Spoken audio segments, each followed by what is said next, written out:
Chapter 11. The Test on Miriam. With the spring came again the old madness and battle. Now he knew he would have to go to Miriam. But what was his reluctance? He told himself it was only a sort of overstrong virginity in her and him which neither could break through.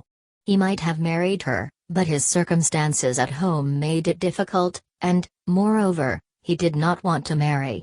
Marriage was for life, and because they had become close companions, he and she, he did not see that it should inevitably follow they should be man and wife. He did not feel that he wanted marriage with Miriam. He wished he did. He would have given his head to have felt a joyous desire to marry her and to have her. Then why couldn't he bring it off? There was some obstacle, and what was the obstacle? It lay in the physical bondage. He shrank from the physical contact. But why? With her he felt bound up inside himself.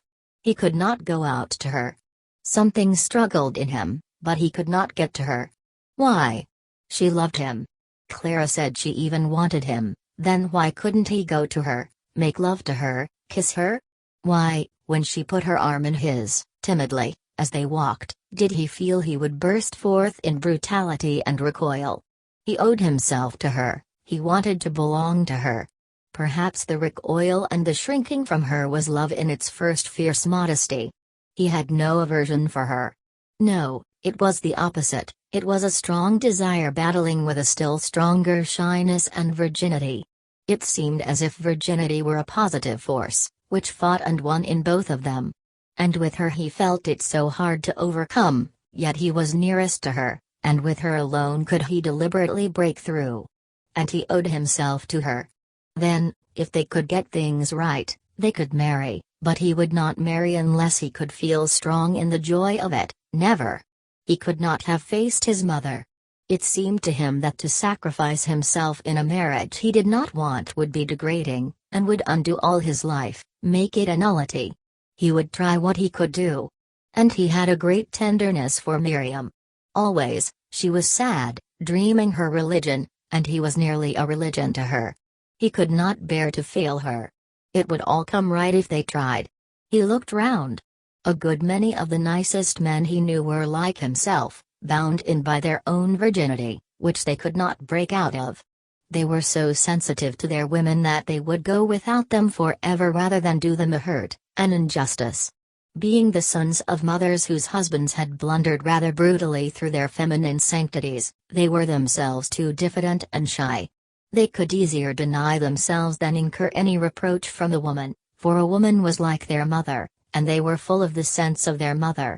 They preferred themselves to suffer the misery of celibacy, rather than risk the other person. He went back to her. Something in her, when he looked at her, brought the tears almost to his eyes. One day he stood behind her as she sang.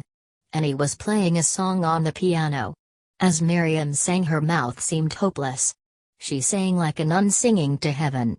It reminded him so much of the mouth and eyes of one who sings beside a Botticelli Madonna, so spiritual.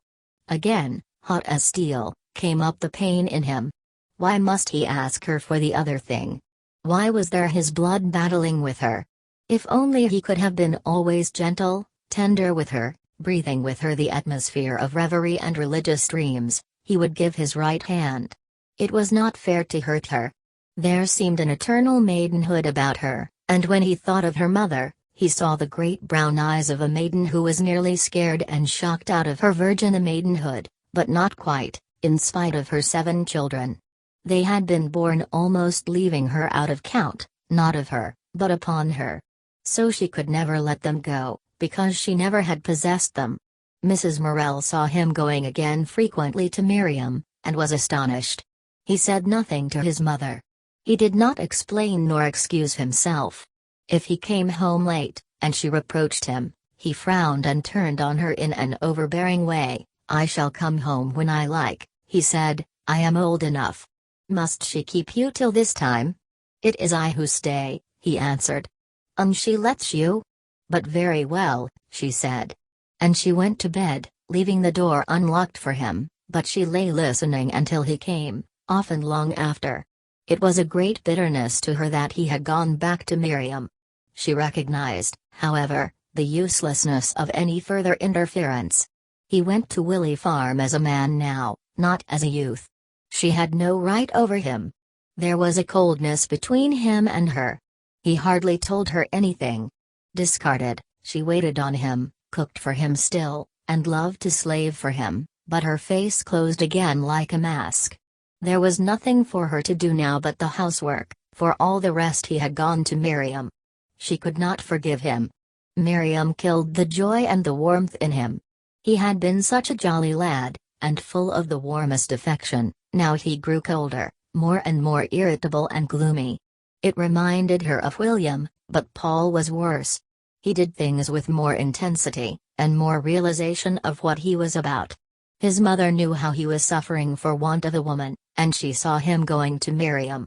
If he had made up his mind, nothing on earth would alter him. Mrs. Morell was tired. She began to give up at last. She had finished. She was in the way. He went on determinedly. He realized more or less what his mother felt. It only hardened his soul. He made himself callous towards her, but it was like being callous to his own health. It undermined him quickly, yet he persisted. He lay back in the rocking chair at Willie Farm one evening. He had been talking to Miriam for some weeks, but had not come to the point. Now he said suddenly, "I am 24, almost." She had been brooding. She looked up at him suddenly in surprise. "Yes. What makes you say it?" There was something in the charged atmosphere that she dreaded. "Sir Thomas More says one can marry at 24. She laughed quaintly, saying, "Does it need Sir Thomas More's sanction?" "No, but one ought to marry about then." "Eh?" she answered broodingly, and she waited. "I can't marry you," he continued slowly, "not now, because we've no money, and they depend on me at home." She sat half guessing what was coming. "But I want to marry now." "You want to marry?" she repeated. "A woman, you know what I mean." She was silent. "Now, at last, I must," he said. "Eh?" she answered. "And you love me?" She laughed bitterly. "Why are you ashamed of it?" he answered. "You wouldn't be ashamed before your God, why are you before people?" "Nay," she answered deeply, "I am not ashamed." "You are," he replied bitterly, "and it's my fault. But you know I can't help being, as I am, don't you?" "I know you can't help it," she replied. "I love you an awful lot, then there is something short." "Where?" she answered, looking at him. "Oh, in me. It is I who ought to be ashamed, like a spiritual cripple. And I am ashamed. It is misery." "Why is it?" "I don't know," replied Miriam. "And I don't know," he repeated. "Don't you think we have been too fierce in our what they call purity? Don't you think that to be so much afraid and averse is a sort of dirtiness?" She looked at him with startled dark eyes. "You recoiled away from anything of the sort, and I took the motion from you, and recoiled also, perhaps worse." There was silence in the room for some time. "Yes," she said, "it is so. There is between us," he said, "all these years of intimacy. I feel naked enough before you. Do you understand?" "I think so," she answered. "And you love me?" She laughed. "Don't be bitter," he pleaded. She looked at him and was sorry for him. His eyes were dark with torture. She was sorry for him. It was worse for him to have this deflated love than for herself, who could never be properly mated. He was restless, forever urging forward and trying to find a way out. He might do as he liked, and have what he liked of her. "Nay," she said softly, "I am not bitter." She felt she could bear anything for him, she would suffer for him. She put her hand on his knee as he leaned forward in his chair. He took it and kissed it, but it hurt to do so. He felt he was putting himself aside. He sat there sacrificed to her purity, which felt more like nullity. How could he kiss her hand passionately, when it would drive her away, and leave nothing but pain? Yet slowly he drew her to him and kissed her. They knew each other too well to pretend anything. As she kissed him, she watched his eyes. They were staring across the room, with a peculiar dark blaze in them that fascinated her. He was perfectly still. She could feel his heart throbbing heavily in his breast. "What are you thinking about?" she asked.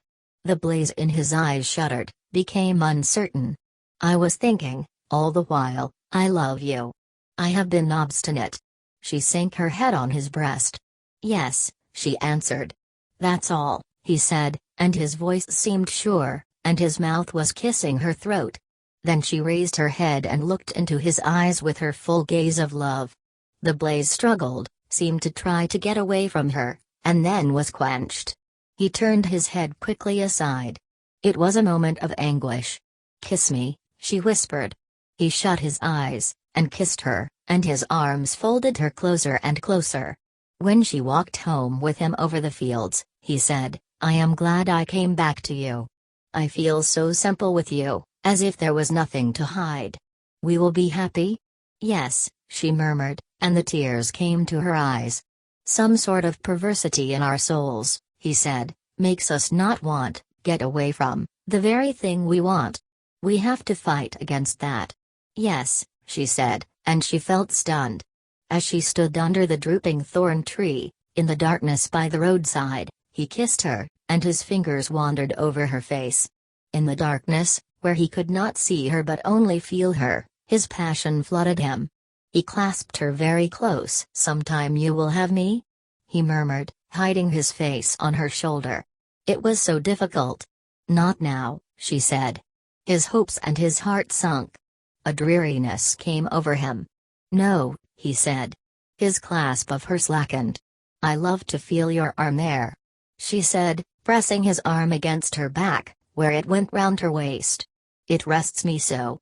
He tightened the pressure of his arm upon the small of her back to rest her. "We belong to each other," he said. "Yes. Then why shouldn't we belong to each other altogether?"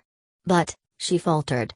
"I know it's a lot to ask," he said, "but there's not much risk for you really, not in the Gretchen way. You can trust me there?" "Oh, I can trust you." The answer came quick and strong. It's not that at all, but, what?" She hid her face in his neck with a little cry of misery. "I don't know," she cried. She seemed slightly hysterical, but with a sort of horror. His heart died in him. "You don't think it ugly?" he asked. "No, not now. You have taught me it isn't." "You are afraid?" She calmed herself hastily. "Yes, I am only afraid," she said. He kissed her tenderly. "Never mind," he said. "You should please yourself." Suddenly she gripped his arms round her, and clenched her body stiff. "You shall have me," she said, through her shut teeth. His heart beat up again like fire. He folded her close, and his mouth was on her throat. She could not bear it. She drew away. He disengaged her. "Won't you be late?" she asked gently. He sighed, scarcely hearing what she said. She waited, wishing he would go. At last he kissed her quickly and climbed the fence. Looking round he saw the pale blotch of her face down in the darkness under the hanging tree. There was no more of her but this pale blotch. "Goodbye," she called softly. She had no body, only a voice and a dim face. He turned away and ran down the road, his fists clenched, and when he came to the wall over the lake he leaned there, almost stunned, looking up the black water. Miriam plunged home over the meadows. She was not afraid of people, what they might say, but she dreaded the issue with him. Yes, she would let him have her if he insisted, and then, when she thought of it afterwards, her heart went down. He would be disappointed, he would find no satisfaction, and then he would go away. Yet he was so insistent, and over this, which did not seem so all-important to her, was their love to break down. After all, he was only like other men, seeking his satisfaction. Oh, but there was something more in him, something deeper. She could trust to it, in spite of all desires. He said that possession was a great moment in life. All strong emotions concentrated there. Perhaps it was so. There was something divine in it, then she would submit, religiously, to the sacrifice. He should have her. And at the thought her whole body clenched itself involuntarily, hard, as if against something, but life forced her through this gate of suffering, too, and she would submit. At any rate, it would give him what he wanted, which was her deepest wish. She brooded and brooded and brooded herself towards accepting him. He courted her now like a lover. Often, when he grew hot, she put his face from her, held it between her hands, and looked in his eyes. He could not meet her gaze. Her dark eyes, full of love, earnest and searching, made him turn away. Not for an instant would she let him forget. Back again he had to torture himself into a sense of his responsibility and hers. Never any relaxing, never any leaving himself to the great hunger and impersonality of passion. He must be brought back to a deliberate, reflective creature. As if from a swoon of passion she caged him back to the littleness, the personal relationship. He could not bear it. Leave me alone, leave me alone. He wanted to cry, but she wanted him to look at her with eyes full of love. His eyes, full of the dark, impersonal fire of desire, did not belong to her. There was a great crop of cherries at the farm. The trees at the back of the house, very large and tall, hung thick with scarlet and crimson drops, under the dark leaves. Paul and Edgar were gathering the fruit one evening. It had been a hot day, and now the clouds were rolling in the sky, dark and warm. Paul combed high in the tree, above the scarlet roofs of the buildings. The wind, moaning steadily, made the whole tree rock with a subtle, thrilling motion that stirred the blood. The young man, perched insecurely in the slender branches, rocked till he felt slightly drunk, reached down the boughs, where the scarlet beady cherries hung thick underneath, and tore off handful after handful of the sleek, cool-fleshed fruit. Cherries touched his ears and his neck as he stretched forward, their chill fingertips sending a flash down his blood. All shades of red, from a golden vermilion to a rich crimson, glowed and met his eyes under a darkness of leaves. The sun, going down, suddenly caught the broken clouds. Immense piles of gold flared out in the southeast, heaped in soft, glowing yellow right up the sky. The world, till now dusk and gray, reflected the gold glow, astonished. Everywhere the trees, and the grass, and the far-off water, seemed roused from the twilight and shining. Miriam came out wondering. "Oh!" Paul heard her mellow voice call, "Isn't it wonderful?" He looked down. There was a faint gold glimmer on her face, that looked very soft, turned up to him. "How high you are!" she said. Beside her, on the rhubarb leaves, were 4 dead birds, thieves that had been shot. Paul saw some cherry stones hanging quite bleached, like skeletons, picked clear of flesh. He looked down again to Miriam. "Clouds are on fire," he said. "Beautiful!" she cried. She seemed so small, so soft, so tender, down there. He threw a handful of cherries at her. She was startled and frightened. He laughed with a low, chuckling sound, and pelted her. She ran for shelter, picking up some cherries. 2 fine red pears she hung over her ears, then she looked up again. "Haven't you got enough?" she asked. "Nearly. It is like being on a ship up here." "And how long will you stay?" "While the sunset lasts." She went to the fence and sat there, watching the gold clouds fall to pieces, and go in immense, rose-colored ruin towards the darkness. Gold flamed to scarlet, like pain in its intense brightness.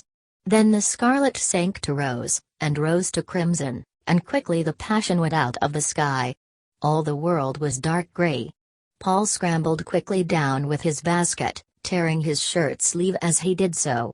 "They are lovely," said Miriam, fingering the cherries. "I've torn my sleeve," he answered. She took the 3-cornered rip, saying, "I shall have to mend it." It was near the shoulder. She put her fingers through the tear. "How warm," she said. He laughed. There was a new, strange note in his voice, one that made her pant. "Shall we stay out?" he said. "Won't it rain?" she asked. "No, let us walk a little way." They went down the fields and into the thick plantation of trees and pines. "Shall we go in among the trees?" he asked. "Do you want to?" "Yes." It was very dark among the firs, and the sharp spines pricked her face. She was afraid. Paul was silent and strange. "I like the darkness," he said. "I wish it were thicker, good, thick darkness." He seemed to be almost unaware of her as a person, she was only to him then a woman. She was afraid. He stood against a pine tree trunk and took her in his arms. She relinquished herself to him, but it was a sacrifice in which she felt something of horror. This thick-voiced, oblivious man was a stranger to her. Later it began to rain.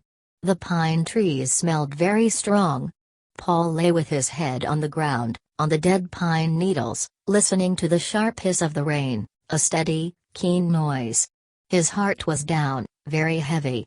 Now he realized that she had not been with him all the time, that her soul had stood apart, in a sort of horror. He was physically at rest, but no more. Very dreary at heart, very sad, and very tender, his fingers wandered over her face pitifully. Now again she loved him deeply. He was tender and beautiful. "The rain," he said. "Yes, is it coming on you?"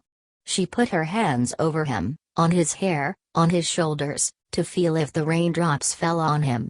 She loved him dearly.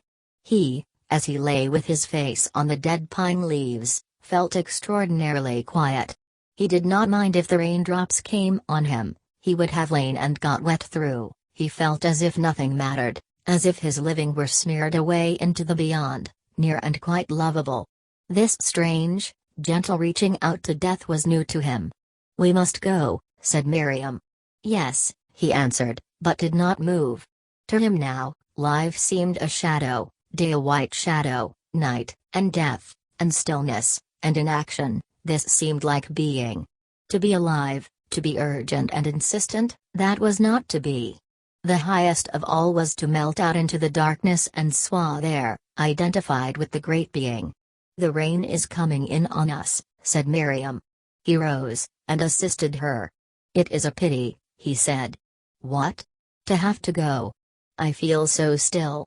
"Still?" she repeated. "Stiller than I have ever been in my life." He was walking with his hand in hers. She pressed his fingers, feeling a slight fear. Now he seemed beyond her, she had a fear lest she should lose him. The fir trees are like presences on the darkness, each one only a presence. She was afraid, and said nothing. A sort of hush, the whole night wondering and asleep. "I suppose that's what we do in death, sleep in wonder."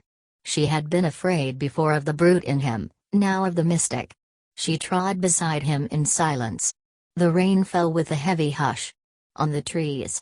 At last they gained the cart-shed. "Let us stay here a while," he said. There was a sound of rain everywhere, smothering everything. "I feel so strange and still," he said, "along with everything." "Eh?" she answered patiently. He seemed again unaware of her, though he held her hand close. "To be rid of our individuality, which is our will, which is our effort, to live effortless, a kind of curious sleep, that is very beautiful, I think, that is our afterlife, our immortality." "Yes?" "Yes, and very beautiful to have." "You don't usually say that." "No." In a while they went indoors. Everybody looked at them curiously. He still kept the quiet, heavy look in his eyes, the stillness in his voice. Instinctively, they all left him alone. About this time Miriam's grandmother, who lived in a tiny cottage in Woodlinton, fell ill, and the girl was sent to keep house. It was a beautiful little place. The cottage had a big garden in front, with red brick walls, against which the plum trees were nailed. At the back another garden was separated from the fields by a tall old hedge. It was very pretty. Miriam had not much to do, so she found time for her beloved reading, and for writing little introspective pieces which interested her. At the holiday time her grandmother, being better, was driven to Derby to stay with her daughter for a day or two. She was a crotchety old lady, and might return the second day or the third, so Miriam stayed alone in the cottage, which also pleased her. Paul used often to cycle over, and they had as a rule peaceful and happy times. He did not embarrass her much, but then on the Monday of the holiday he was to spend a whole day with her. It was perfect weather. He left his mother, telling her where he was going. She would be alone all the day. It cast a shadow over him, but he had 3 days that were all his own, when he was going to do as he liked. It was sweet to rush through the morning lanes on his bicycle. He got to the cottage at about 11 o'clock. Miriam was busy preparing dinner. She looked so perfectly in keeping with the little kitchen, ruddy and busy. He kissed her and sat down to watch. The room was small and cozy. The sofa was covered all over with a sort of linen in squares of red and pale blue, old, much washed, but pretty. There was a stuffed owl in a case over a corner cupboard. The sunlight came through the leaves of the scented geraniums in the window. She was cooking a chicken in his honor. It was their cottage for the day, and they were man and wife. He beat the eggs for her and peeled the potatoes. He thought she gave a feeling of home almost like his mother, and no one could look more beautiful, with her tumbled curls, when she was flushed from the fire. The dinner was a great success. Like a young husband, he carved. They talked all the time with unflagging zest. Then he wiped the dishes she had washed, and they went out down the fields. There was a bright little brook that ran into a bog at the foot of a very steep bank. Here they wandered, picking still a few marsh marigolds and many big blue forget-me-nots. Then she sat on the bank with her hands full of flowers, mostly golden water blobs. As she put her face down into the marigolds, it was all overcast with a yellow shine. "Your face is bright," he said, "like a transfiguration." She looked at him, questioning. He laughed pleadingly to her, laying his hands on hers. Then he kissed her fingers, then her face. The world was all steeped in sunshine, and quite still, yet not asleep, but quivering with a kind of expectancy. "I have never seen anything more beautiful than this," he said. He held her hand fast all the time. "And the water singing to itself as it runs, do you love it?" She looked at him full of love. His eyes were very dark, very bright. "Don't you think it's a great day?" he asked. She murmured her assent. She was happy, and he saw it. "And our day, just between us," he said. They lingered a little while. Then they stood up upon the sweet time, and he looked down at her simply. "Will you come?" he asked. They went back to the house, hand in hand, in silence. The chickens came scampering down the path to her. He locked the door, and they had the little house to themselves. He never forgot seeing her as she lay on the bed, when he was unfastening his collar. First he saw only her beauty, and was blind with it. She had the most beautiful body he had ever imagined. He stood unable to move or speak, looking at her, his face half smiling with wonder. And then he wanted her, but as he went forward to her, her hands lifted in a little pleading movement, and he looked at her face, and stopped.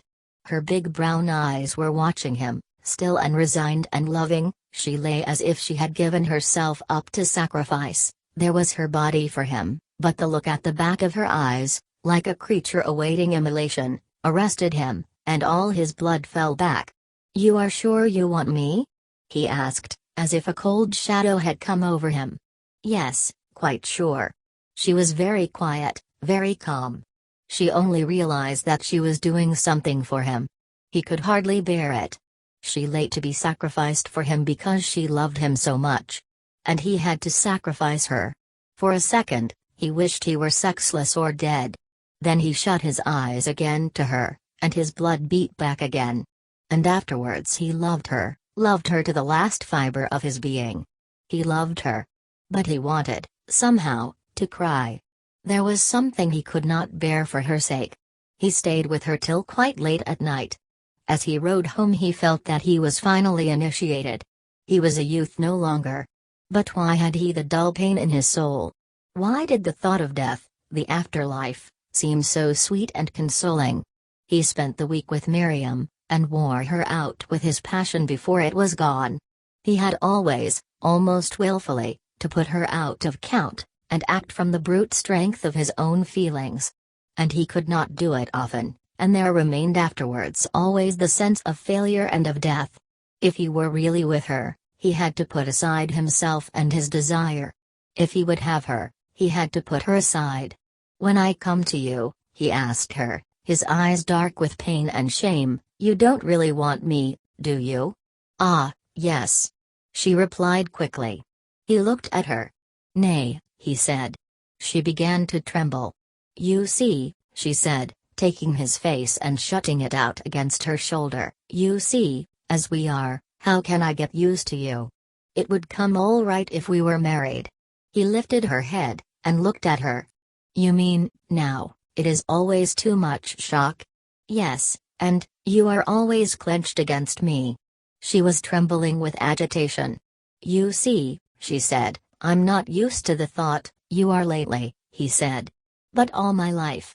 Mother said to me, there is one thing in marriage that is always dreadful, but you have to bear it. And I believed it. And still believe it, he said. No.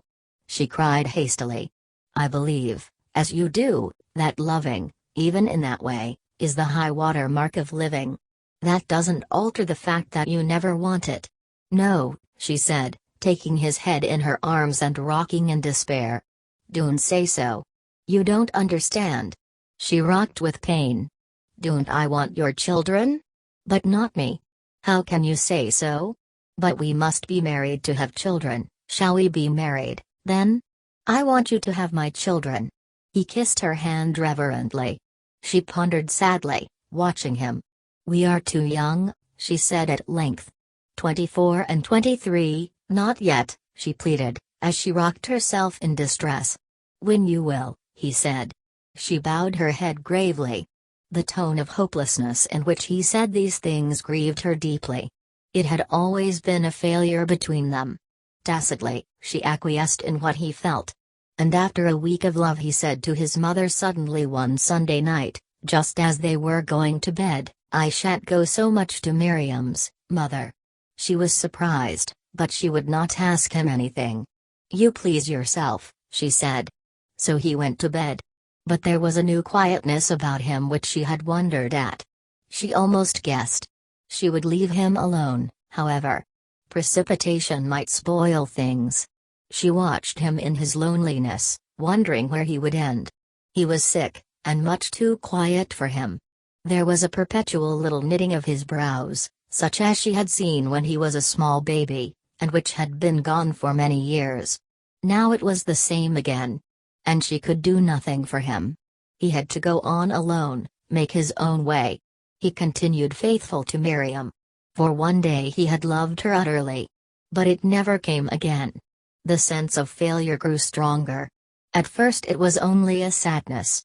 Then he began to feel he could not go on. He wanted to run, to go abroad, anything. Gradually he ceased to ask her to have him. Instead of drawing them together, it put them apart.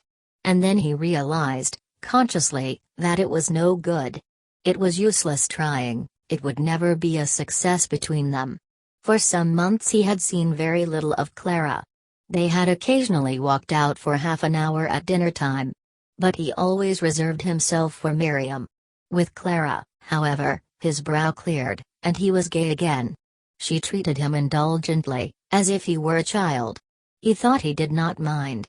But deep below the surface it piqued him. Sometimes Miriam said, What about Clara? I hear nothing of her lately. I walked with her about 20 minutes yesterday, he replied. And what did she talk about? I don't know. I suppose I did all the jawing, I usually do. I think I was telling her about the strike, and how the women took it. Yes. So he gave the account of himself. But insidiously, without his knowing it, the warmth he felt for Clara drew him away from Miriam, for whom he felt responsible, and to whom he felt he belonged. He thought he was being quite faithful to her.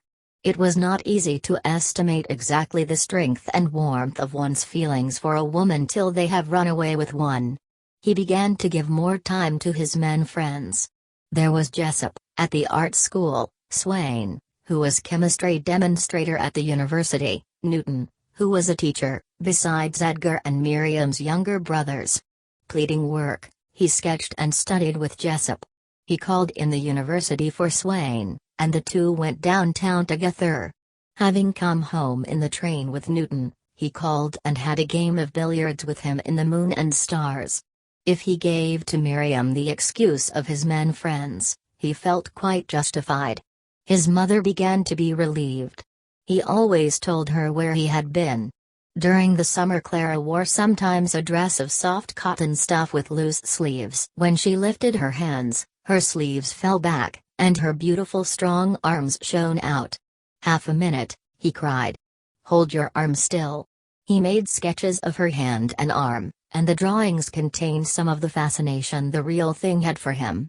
Miriam, who always went scrupulously through his books and papers, saw the drawings. "I think Clara has such beautiful arms," he said. "Yes. When did you draw them?" "On Tuesday, in the workroom. You know, I've got a corner where I can work. Often I can do every single thing they need in the department, before dinner. Then I work for myself in the afternoon, and just see to things at night." "Yes," she said, turning the leaves of his sketchbook. Frequently he hated Miriam. He hated her as she bent forward and pored over his things. He hated her way of patiently casting him up, as if he were an endless psychological account. When he was with her, he hated her for having got him, and yet not got him, and he tortured her. "She took all and gave nothing," he said. "At least, she gave no living warmth. She was never alive, and giving off life. Looking for her was like looking for something which did not exist. She was only his conscience, not his mate." He hated her violently, and was more cruel to her. They dragged on till the next summer. He saw more and more of Clara. At last he spoke. He had been sitting working at home one evening. There was between him and his mother a peculiar condition of people frankly finding fault with each other. Mrs. Morel was strong on her feet again. He was not going to stick to Miriam. Very well, then she would stand aloof till he said something. It had been coming a long time, this bursting of the storm in him, when he would come back to her. This evening there was between them a peculiar condition of suspense. He worked feverishly and mechanically, so that he could escape from himself. It grew late. Through the open door, stealthily, came the scent of Madonna lilies, almost as if it were prowling abroad. Suddenly he got up and went out of doors. The beauty of the night made him want to shout. A half moon, dusky gold, was sinking behind the black sycamore at the end of the garden, making the sky dull purple with its glow.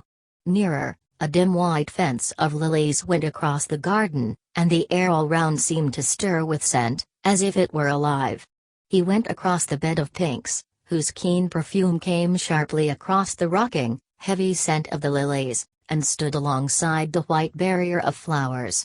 They flagged all loose, as if they were panting. The scent made him drunk. He went down to the field to watch the moon sink under. A corncrake in the hay close called insistently. The moon slid quite quickly downwards, growing more flushed. Behind him the great flowers leaned as if they were calling. And then, like a shock, he caught another perfume, something raw and coarse. Hunting round, he found the purple iris, touched their fleshy throats and their dark, grasping hands. At any rate, he had found something. They stood stiff in the darkness. Their scent was brutal. The moon was melting down upon the crest of the hill. It was gone, all was dark. The corncrake called still. Breaking off a pink, he suddenly went indoors. "Come, my boy," said his mother. "I am sure it's time you went to bed." He stood with the pink against his lips. "I shall break off with Miriam, mother," he answered calmly. She looked up at him over her spectacles. He was staring back at her, unswerving. She met his eyes for a moment, then took off her glasses. He was white. The male was up in him, dominant. She did not want to see him too clearly. "But I thought," she began. "Well," he answered, "I don't love her. I don't want to marry her, so I shall have done."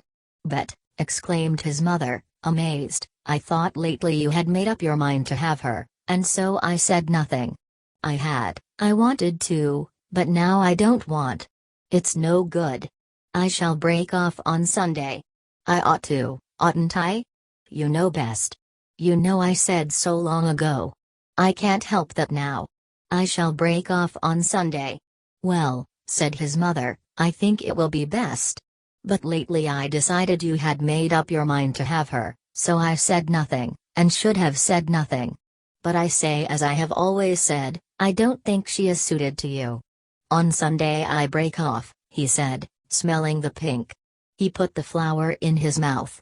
Unthinking, he bared his teeth, closed them on the blossom slowly, and had a mouthful of petals. These he spat into the fire, kissed his mother, and went to bed. On Sunday he went up to the farm in the early afternoon. He had written Miriam that they would walk over the fields to Hucknall. His mother was very tender with him. He said nothing. But she saw the effort it was costing. The peculiar set look on his face stilled her. "Never mind, my son," she said. "You will be so much better when it is all over."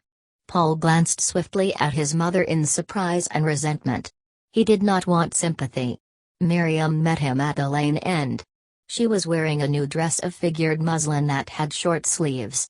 Those short sleeves, and Miriam's brown-skinned arms beneath them, such pitiful, resigned arms, gave him so much pain that they helped to make him cruel. She had made herself look so beautiful and fresh for him. She seemed to blossom for him alone. Every time he looked at her, a mature young woman now, and beautiful in her new dress, it hurt so much that his heart seemed almost to be bursting with the restraint he put on it. But he had decided, and it was irrevocable. On the hills they sat down, and he lay with his head in her lap, whilst she fingered his hair. She knew that he was not there, as she put it. Often, when she had him with her, she looked for him, and could not find him.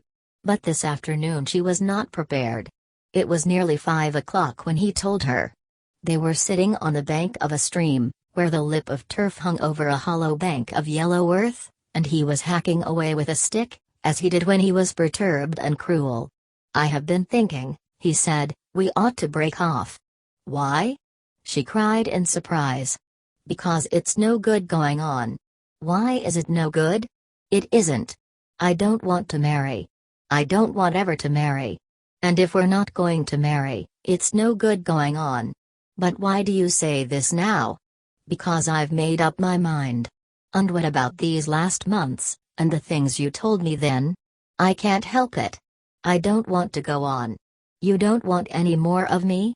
"I want us to break off, you be free of me, I free of you." "And what about these last months?" "I don't know. I've not told you anything but what I thought was true." "Then why are you different now?" "I'm not, I'm the same, only I know it's no good going on." "You haven't told me why it's no good." "Because I don't want to go on, and I don't want to marry." "How many times have you offered to marry me, and I wouldn't?" "I know, but I want us to break off." There was silence for a moment or two, while he dug viciously at the earth. She bent her head, pondering. He was an unreasonable child. He was like an infant which, when it has drunk its fill, throws away and smashes the cup. She looked at him, feeling she could get hold of him and wring some consistency out of him. But she was helpless. Then she cried, "I have said you were only 14, you are only 4. He still dug at the earth viciously. He heard. "You are a child of 4, she repeated in her anger. He did not answer, but said in his heart, "All right, if I'm a child of 4, what do you want me for? I don't want another mother." But he said nothing to her, and there was silence. "And have you told your people?" she asked. "I have told my mother." There was another long interval of silence. "Then what do you want?" she asked. "Why, I want us to separate. We have lived on each other all these years, now let us stop. I will go my own way without you, and you will go your way without me. You will have an independent life of your own then." There was in it some truth that, in spite of her bitterness, she could not help registering. She knew she felt in a sort of bondage to him, which she hated because she could not control it. She hated her love for him from the moment it grew too strong for her. And, deep down, she had hated him because she loved him and he dominated her. She had resisted his domination. She had fought to keep herself free of him in the last issue. And she was free of him, even more than he of her. "And," he continued, "we shall always be more or less each other's work.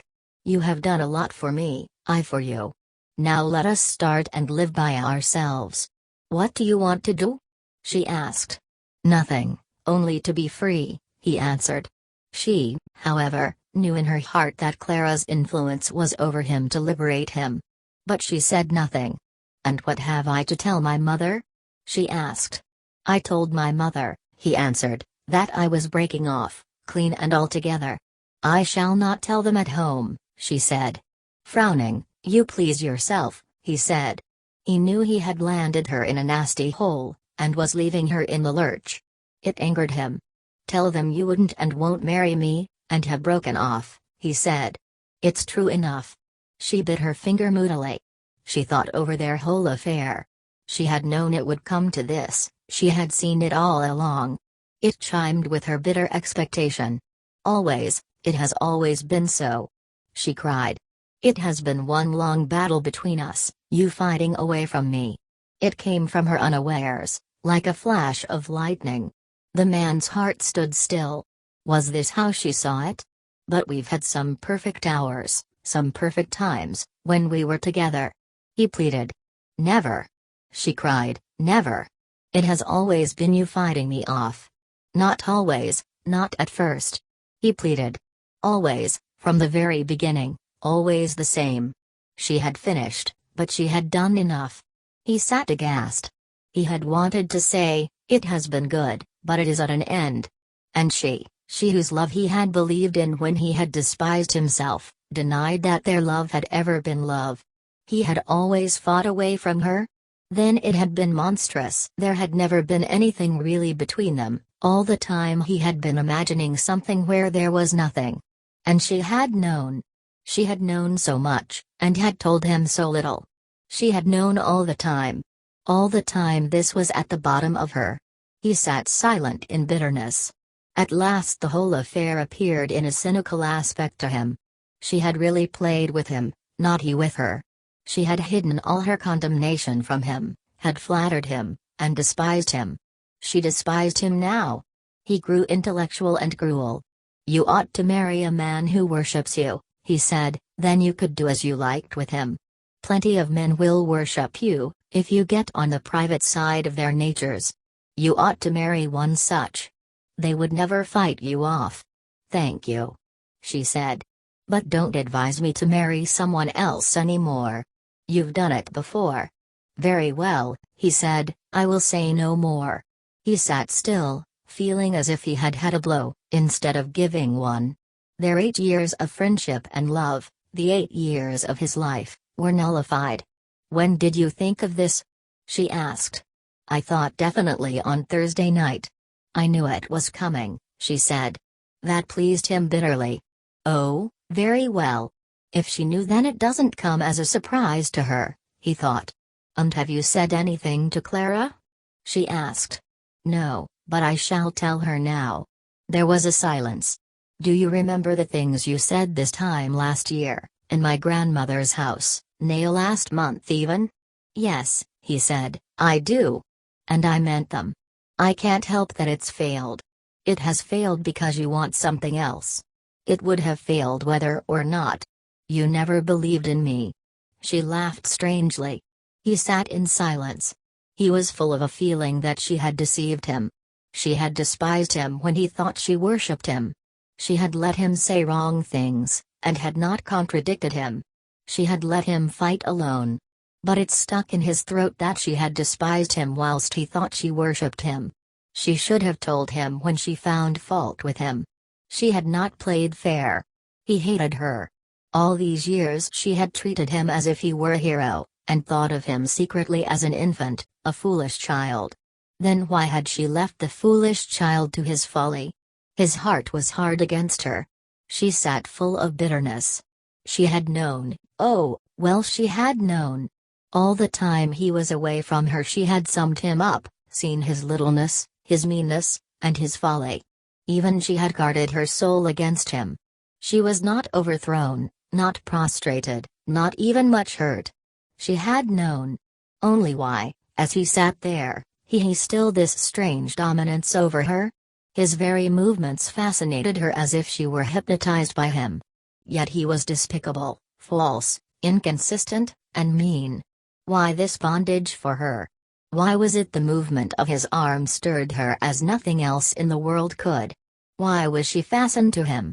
Why, even now, if he looked at her and commanded her, would she have to obey? She would obey him in his trifling commands. But once he was obeyed, then she had him in her power, she knew, to lead him where she would. She was sure of herself. Only, this new influence. He was not a man. He was a baby that cries for the newest toy. And all the attachment of his soul would not keep him. Very well, he would have to go. But he would come back when he had tired of his new sensation.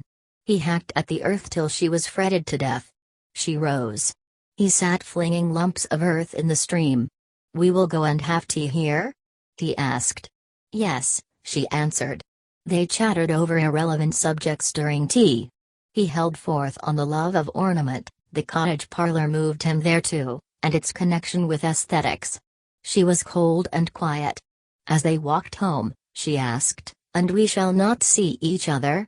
"No, or rarely," he answered. "Nor write?" she asked, almost sarcastically. "As you will," he answered.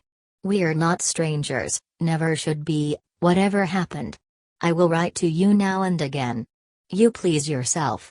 "I see," she answered cuttingly. But he was at that stage at which nothing else hurts. He had made a great cleavage in his life. He had had a great shock when she had told him their love had been always a conflict.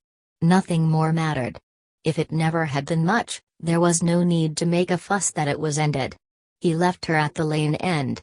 As she went home, solitary, in her new frock, having her people to face at the other end, he stood still with shame and pain in the highroad, thinking of the suffering he caused her. In the reaction towards restoring his self-esteem, he went into the Willow Tree for a drink. There were 4 girls who had been out for the day, drinking a modest glass of port. They had some chocolates on the table. Paul sat near with his whiskey. He noticed the girls whispering and nudging. Presently one, a bonny dark hussy, leaned to him and said, "Have a chocolate?" The others laughed loudly at her impudence. "All right," said Paul. "Give me a hard one, nut. I don't like creams." "Here you are, then," said the girl, "here's an almond for you." She held the sweet between her fingers. He opened his mouth. She popped it in, and blushed. "You are nice," he said. "Well," she answered, "we thought you looked overcast, and they dared me offer you a chocolate." "I don't mind if I have another sort," he said. And presently they were all laughing together. It was 9 o'clock when he got home, falling dark. He entered the house in silence. His mother, who had been waiting, rose anxiously. "I told her," he said. "I'm glad," replied the mother, with great relief. He hung up his cap wearily. "I said we'd have done all together," he said. "That's right, my son," said the mother. "It's hard for her now, but best in the long run. I know. You weren't suited for her." He laughed shakily as he sat down. "I've had such a lark with some girls in a pub," he said. His mother looked at him. He had forgotten Miriam now. He told her about the girls in the Willow Tree. Mrs. Morel looked at him. It seemed unreal, his gaiety. At the back of it was too much horror and misery. "Now have some supper," she said very gently. "Afterwards," he said wistfully, "she never thought she'd have me, mother, not from the first, and so she's not disappointed." "I'm afraid," said his mother, "she doesn't give up hopes of you yet." "No," he said, "perhaps not." "You'll find it's better to have done," she said. "I don't know," he said desperately.